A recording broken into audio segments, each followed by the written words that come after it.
बहुत से लोग आरएसआई को गलत तरीके से यूज करते हैं। उन्हें लगता है कि जैसे ही आरएसआई इस 70 लेवल को ब्रेक करे तो डायरेक्ट सेल कर दो, और नीचे 30 लेवल को ब्रेक करे मतलब स्टॉक ओवर सोल्ड हो चुका है तो डायरेक्ट बाय कर लो, जो बिल्कुल गलत है। पर इसमें उनकी गलती नहीं है, क्या पता उन्हें यही सिखाया गया हो। इसलिए आज मैं इस वीडियो में आपको बताऊंगा कि इसे सही से कैसे यूज करें और इसे यूज करने का सही तरीका क्या है। आप इसे जितना छोटा टॉपिक या इजी समझते हो, शायद से ये उतना इजी नहीं है। इसका यूज आप बहुत तरह से कर सकते हो। इसका इस्तेमाल करके आप बहुत सी स्ट्रैटेजी भी बना सकते हो। साथ में इसे हर मार्केट में यूज कर सकते हैं, जैसे स्टॉक, क्रिप्टो, फॉरेक्स और कमोडिटी। अब शुरू से देखते हैं आरएसआई है क्या। तो आरएसआई, जिसकी full form relative strength index है, को 1978 में जे वॉइस वाइल्डर ने बनाया था या डेवलप किया था। और ये वही बंदा है जिसने एडीएक्स भी बनाया है। आप एडीएक्स पर भी ये वीडियो देख सकते हो इसके बाद। और मेरे पास इन दोनों इंडिकेटर से रिलेटेड एक टॉप सीक्रेट स्ट्रेटजी भी है। अगर आपको चाहिए तो आप कमेंट में बता सकते हो। तो आरएसआई निकालने का ये फॉर्मूला होता है। इसकी जरूरत नहीं है, आपको बस ये जानने की जरूरत है कि एवरेज गेन को एवरेज लॉस से डिवाइड करके आरएसआई निकाला जाता है। एवरेज गेन मतलब प्राइस जितना बड़ा है और एवरेज लॉस प्राइस में जितनी गिरावट आई है उसका एवरेज होता है। ये आपको निकालने की जरूरत नहीं है, ये सब ऑटोमेटिक निकल जाता है। अब मैं आपको आरएसआई चार्ट में लगाकर दिखाता हूँ। चार्ट में लगाने के लिए आपको इंडिकेटर सेक्शन में जाना है और सर्च करना है आरएसआई। फिर फर्स्ट वाले पर रिलेटिव स्ट्रेंथ इंडेक्स पर क्लिक करना है और इसे चार्ट में लगा लेना है।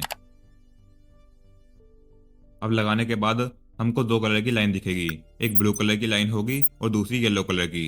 ये ब्लू वाला है आरएसआई और येलो वाला है आरएसआई का एमए।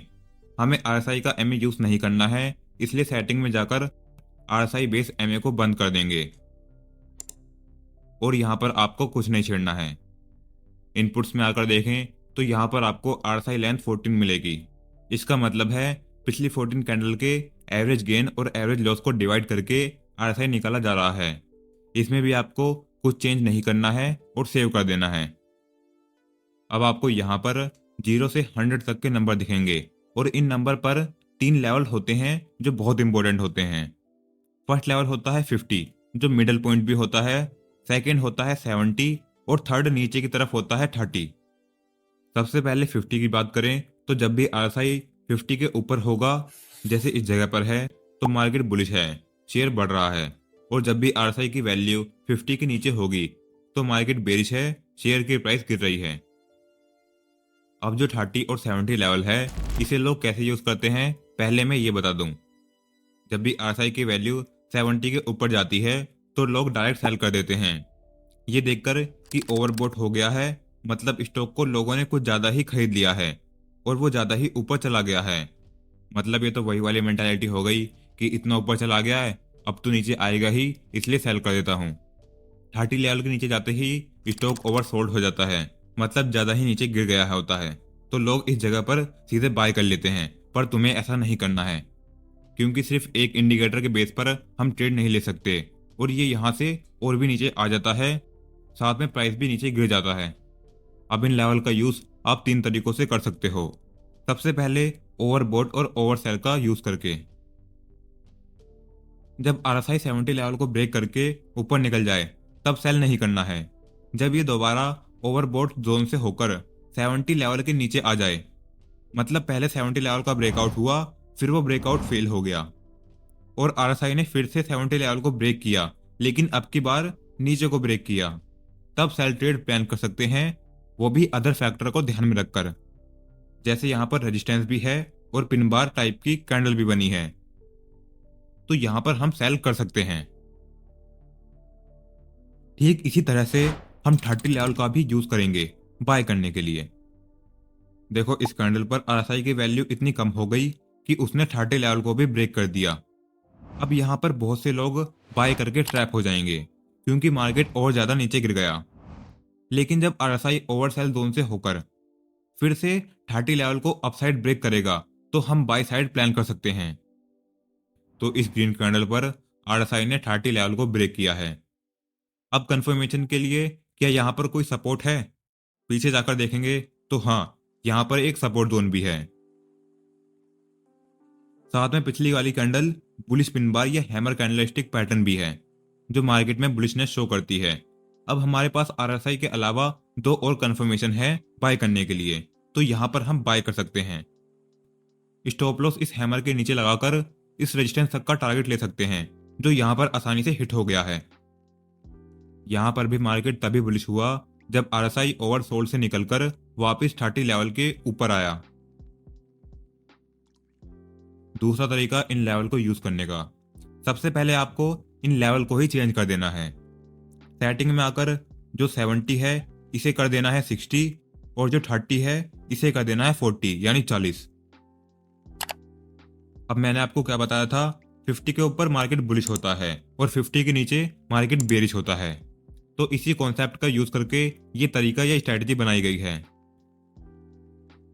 RSI की वैल्यू 50 के ऊपर है, मतलब मार्केट ऑलरेडी बुलिश है, और जैसे ही RSI 60 को ब्रेक करता है मार्केट में बुलिशनेस और बढ़ जाती है और अप ट्रेंड कंफर्म हो जाता है। तो 60 लेवल ब्रेक होते ही एक अपमूव देखने को मिलता है। यहाँ पर 60 लेवल ब्रेक हुआ और सीधे एक अपमूव देखने को मिला, और यहाँ पर भी जैसे ही RSI ने 60 लेवल को ब्रेक किया मार्केट बुलिश हो गया। सेल साइड के लिए हम 40 के ब्रेक होने का वेट करेंगे। यहाँ 40 लेवल ब्रेक हुआ, मार्केट में बेरिशनेस बढ़ गई और वो यहाँ से फॉल कर गया। यहाँ पर भी 40 लेवल ब्रेक हुआ और मार्केट गिर गया। जब हम 70 और 30 लेवल का यूज कर रहे थे तब हम ट्रेंड रिवर्सल ट्रेड कर रहे थे, मतलब जब ट्रेंड चेंज हो रहा था तब ट्रेड ले रहे थे। लेकिन अब हम ट्रेंड कंटिन्यूएशन ट्रेड कर रहे हैं, यानी कि ट्रेंड के साथ गिरते हुए मार्केट में सेल कर रहे हैं और बढ़ते हुए मार्केट में बाय कर रहे हैं। लेकिन अब तुम्हें यह कंफ्यूजन होगी कि तुम्हें कौन सा यूज करना चाहिए। तो मैं तुम्हें बता दूं, अगर तुम बिगिनर हो तो जो मैंने पहला तरीका बताया था वो यूज करो, और तीसरा वाला जो बताऊंगा वो यूज करो। उन दोनों को तुम साथ में भी यूज कर सकते हो, क्योंकि ये बिगिनर फ्रेंडली नहीं है, इसमें एंट्री और एग्जिट काफी हार्ड होते हैं। तीसरा तरीका, ताकि तुम फर्स्ट एंड थर्ड को साथ में यूज कर सको। सबसे पहले तुम्हें इसे वापस 70 और 30 पर सेट कर लेना है। अब हम यूज करेंगे दो चार्ट पैटर्न का RSI में, जिनका नाम है डबल टॉप और डबल बॉटम। इन पैटर्न के बारे में आपको पता ही होगा। डबल टॉप जिसे M पैटर्न भी कहते हैं, मार्केट में जब डबल टॉप पैटर्न बनता है तो मार्केट बेरिश हो जाता है। ऐसे ही डबल बॉटम यानी W पैटर्न में मार्केट बुलिश हो जाता है। अगर आपको चार्ट पैटर्न के बारे में नहीं पता तो आप ये वीडियो देख सकते हो, इसका लिंक डिस्क्रिप्शन में मिल जाएगा। अब आपको ये पैटर्न RSI में देखने हैं। M पैटर्न बढ़ते हुए मार्केट में यानी 70 लेवल के आसपास, और W पैटर्न नीचे वाले लेवल 30 के आसपास देखने हैं। जैसे इस जगह निफ्टी नीचे गिरा, साथ में RSI की वैल्यू भी कम हुई, फिर प्राइस ने बढ़कर पिछला लो ब्रेक कर दिया। लेकिन RSI में पिछला लो ब्रेक नहीं हुआ, RSI ने वहीं से सपोर्ट लिया और ऊपर जाने लगा। ये फर्स्ट बॉटम और ये हो गया सेकंड बॉटम। यहाँ पर बायर साइलेंटली बाय कर रहे हैं, इसलिए RSI का लो ब्रेक नहीं हुआ। यहाँ RSI डाइवर्जन टाइप बन रहा है। RSI डाइवर्जन क्या होते हैं आगे बताता हूँ। तो यहाँ से सपोर्ट लेकर RSI साथ में प्राइस भी ऊपर चला गया। ऐसे ही यहाँ पर भी W पैटर्न बना, ये पहला बॉटम और ये दूसरा बॉटम। यहाँ से सपोर्ट लेकर RSI और प्राइस दोनों ऊपर चले गए। डबल टॉप में भी सेम ही होगा, बस ये आपको ऊपर के लेवल के पास देखना है। जैसे यहाँ पर M पैटर्न बना, ये पहला टॉप और ये दूसरा टॉप, और प्राइस गिर गया। सेम यहाँ पर भी और यहाँ पर भी। इसे भी आपको कैंडलस्टिक पैटर्न सपोर्ट रेजिस्टेंस के साथ ही यूज करना है, जैसे हम ओवरसोल्ड और ओवरबॉट के साथ यूज कर रहे थे। RSI को यूज करना सीख लिया, अब RSI डाइवर्जन के बारे में जानते हैं।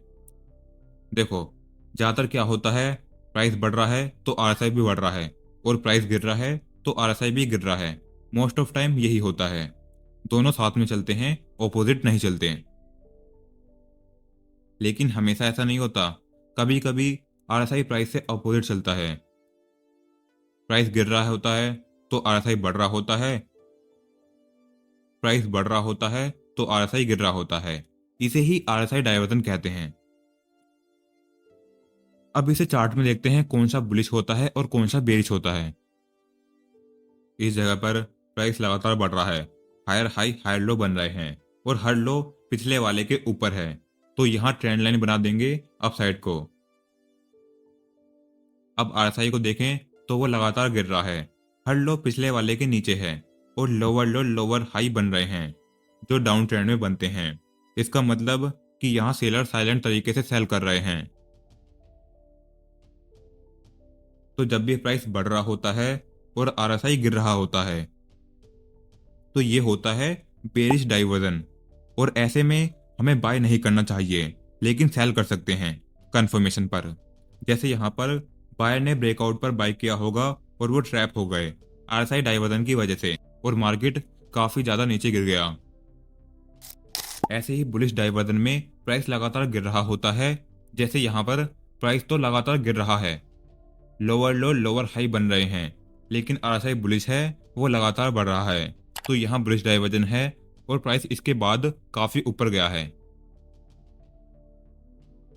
RSI डाइवर्जन को भी आपको अदर कंफर्मेशन के साथ यूज करना है, क्योंकि एक तरह से RSI मार्केट की शैडो है, ना कि मार्केट इसकी शैडो है। पहले मार्केट मूव करता है, उसके बाद RSI मूव करता है। RSI के मूव करने से मार्केट मूव नहीं करता। ये बात आपको हमेशा याद रखनी है कि प्राइस सुपीरियर है किसी भी इंडिकेटर से। एक बोनस टिप और देता हूं, अगर लॉन्ग टर्म RSI बुलिश है डे 1 या 1 आवर का, साथ में शॉर्ट टर्म RSI भी बुलिश है 5 मिनट या 15 मिनट का, तो लॉन्ग साइड की ट्रेड ज़्यादा अच्छी होंगी, उनके टारगेट के हिट होने के चांसेस ज़्यादा होंगे। ऐसे ही लॉन्ग टर्म और शॉर्ट टर्म दोनों RSI बेरिश हैं तो सेल ट्रेड ज़्यादा बेहतर होंगी। RSI की सीक्रेट स्ट्रैटेजी चाहिए तो कमेंट करो यस, और आपको ये स्ट्रैटेजी मिल जाएगी। तब तक मूविंग एवरेज और इसकी स्ट्रैटेजी को देखो, और मैं मिलता हूँ आपको अगली वीडियो में। अगर वीडियो अच्छी लगी हो तो लाइक कर देना और चैनल को सब्सक्राइब कर लेना।